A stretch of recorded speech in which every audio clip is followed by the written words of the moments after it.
Ahmedabad municipal corporation દ્વારા શહેરમાં રહેણાંક વિસ્તારમાં અને કોમર્શિયલ એકમો પર જીઓ ટેગિંગ કરશે। 25 લાખ મિલકતોને ડ્રોનની મદદથી સર્વે કરશે। તમામ રહેણાંક, હાઈરાઇઝ, લોરાઇઝ, બંગલાઓ, ટેનામેન્ટ, રો હાઉસ, કોમર્શિયલ મિલકતોને સર્વે કરી તમામ મિલકતોને QR કોડ આપવામાં આવશે।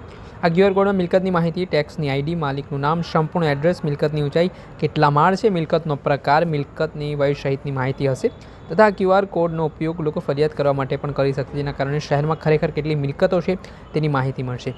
QR કોડ સ્કેનર લગાવવાથી AMC પાસે મલ્ટિપલ ડેટા ઉપલબ્ધ થશે તથા ડોર ટુ ડોર કચરો કલેક્ટ કરવા આવતા કર્મચારીઓને પણ આ સ્કેનર પર કચરો ઉપાડ્યા બાદ સ્કેન કરવું પડશે, જેથી ડોર ટુ ડોર કચરો લેવાયો છે કે નહીં તેની માહિતી સીધી કંટ્રોલ રૂમમાં મળશે તથા પ્રોપર્ટી ટેક્સની પણ તમામ માહિતી આ સર્વેના કારણે મળશે। આ ટેક્સની આવકમાં વધારો થશે। સ્માર્ટ સિટી હેઠળ આ પ્રોજેક્ટ શરૂ કરવામાં આવશે। આ પ્રોજેક્ટ માટે AMCએ વર્લ્ડ બેંકને ગ્રાન્ટ આપવા માટે પ્રેઝન્ટેશન મોકલ્યું છે। વર્લ્ડ બેંકની મંજૂરી મળ્યા બાદ ટેન્ડર બહાર પાડવામાં આવશે। તેના મામલે શું કરી રહ્યા છે સ્ટેન્ડિંગ કમિટીના ચેરમેન દેવાંગ દાણી, તે સાંભળે। 48 વોર્ડની અંદર જે પ્રોપર્ટીઝ આવેલી છે રેસિડેન્શિયલ અને કોમર્શિયલ, તદુપરાંત રો હાઉસો આવેલા છે, તેને જીઓ ટેપિંગ કરીને ડ્રોન દ્વારા સર્વે કરવામાં આવશે અને તમામ સંપત્તિનું રેકોર્ડિંગ, એ વાત કરીએ કે ટેકનોલોજીની મદદથી, અને ડ્રોનને આપણે વાત કરીએ કે મેન્યુઅલી આનું આપણે વાત કરીએ કે એક ગણતરી કરવામાં આવશે। પરિણામે આપણે વાત કરીએ કે એના આધારે ડેટાબેઝ તૈયાર થશે। પરિણામે આપણે વાત કરીએ કે અમારા સફાઈ કર્મચારીઓ જ્યારે door to door waste collection કરતા હોય તો એનું આના આધારે સ્કેન કરશે।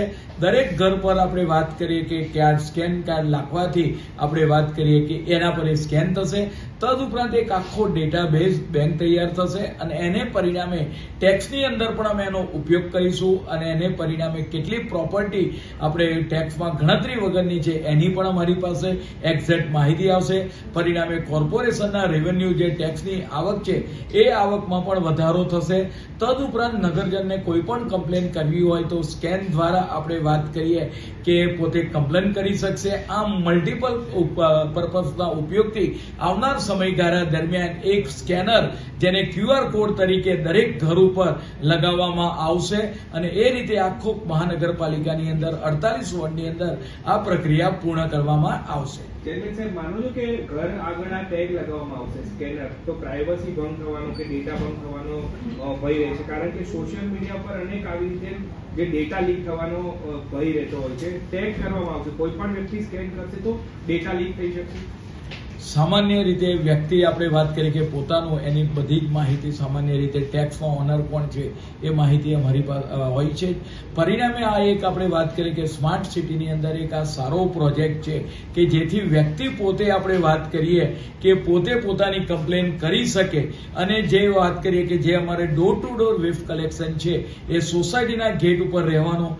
પરિણામે આપણે વાત કરીએ કે અમારો કર્મચારી ઉપડ્યો છે કે નહીં એ વેસ્ટ કલેક્શન એની માહિતી અમારી પાસે રહે। પરિણામે આપણે વાત કરીએ કે સિટી પણ આપણે વાત કરીએ કે સ્વચ્છ સારી રીતે થાય।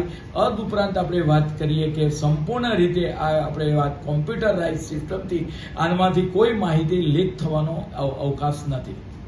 આપણે સાંભળ્યા હતા સ્ટેન્ડિંગ કમિટીના ચેરમેન દેવાંગ દાણી। તેમણે આ મામલે આગામી દિવસોમાં ટેગિંગની જે પ્રક્રિયા QR કોડ થકી મિલકતો ઉપર, હાઈરાઇઝ બિલ્ડિંગો ઉપર લગાવવાની જે કવાયત કોર્પોરેશને હાથ ધરી છે તેને લઈને વિપક્ષ પણ મેદાને આવ્યું છે। આ મામલે વિપક્ષે ટેગિંગ બાબતે આ ઘટના અયોગ્ય ગણાવી છે। વિપક્ષનું કહેવું છે કે ભારતીય જનતા પાર્ટી પ્રાથમિક સુવિધાઓ યોગ્ય રીતે આપી શકતી નથી, ત્યારે આ પ્રકારના તાયફાઓ કરીને લોકોની પ્રીમાઇસીસને નુકસાન પહોંચાડવાનું કાર્ય તંત્ર દ્વારા કરવામાં આવશે। ટેગિંગ દ્વારા લોકોની માહિતીનો દુરુપયોગ થઈ શકે છે। આ મામલે શું કહી રહ્યા છે અમદાવાદ મ્યુનિસિપલ કોર્પોરેશનના વિપક્ષ નેતા શહેજાદ ખાન પઠાણ, તે સાંભળેલું। લોકોને પ્રાથમિક સુવિધાઓ મળતી નથી અને આ ખોટા તાયફાઓ એક રીતે ઉપર થતા હોય તેવું લાગે છે।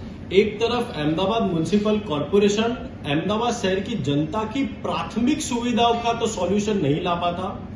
एक महीने में ड्रेनेज हो, पानी हो, टूटी हुई सड़कें हो, लाखों की तादाद में फरियादें अहमदाबाद शहर की जनता अहमदाबाद म्युनिसिपल कॉर्पोरेशन में करती है।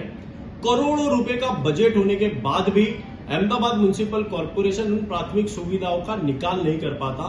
लेकिन वही दूसरी ओर अहमदाबाद म्युनिसिपल कॉर्पोरेशन में भारतीय जनता पार्टी का ये नया एक मैं मानता हूं कि एक एक्सपेरिमेंट भारतीय जनता पार्टी अहमदाबाद शहर की जनता के साथ करना चाह रही है कि अहमदाबाद शहर के हर घर में, हर कॉमर्शियल प्रॉपर्टी पे जियो टैगिंग नाम से एक अभियान शुरू किया गया है जिसमें जियो टैगिंग, एक टैग लगाया हर घर में जाएगा, जिसमें हर घर में कितने व्यक्ति रहते हैं, हर घर में उनकी कितनी प्रॉपर्टी है, कितना टैक्स बाकी है या कितना टैक्स भरा है, अहमदाबाद म्युनिसिपल कॉर्पोरेशन की कितनी प्राथमिक सुविधा की कंप्लेन है, उसका सारा डेटा अहमदाबाद म्युनिसिपल कॉर्पोरेशन के पास रहेगा। सबसे बड़ी बात तो ये आती है कि 15,000 करोड़ का बजट होने के बाद भी एक गटर की समस्या है अहमदाबाद म्युनिसिपल कॉर्पोरेशन में भारतीय जनता पार्टी सॉल्व ना कर पाती हो, और इस प्रकार के आयोजन करना, मैं समझता हूं कि आने वाले समय में अहमदाबाद शहर की जनता की प्राइवेसी के अंदर झांकने का काम अहमदाबाद म्युनिसिपल कॉर्पोरेशन के अधिकारी करने वाले हैं।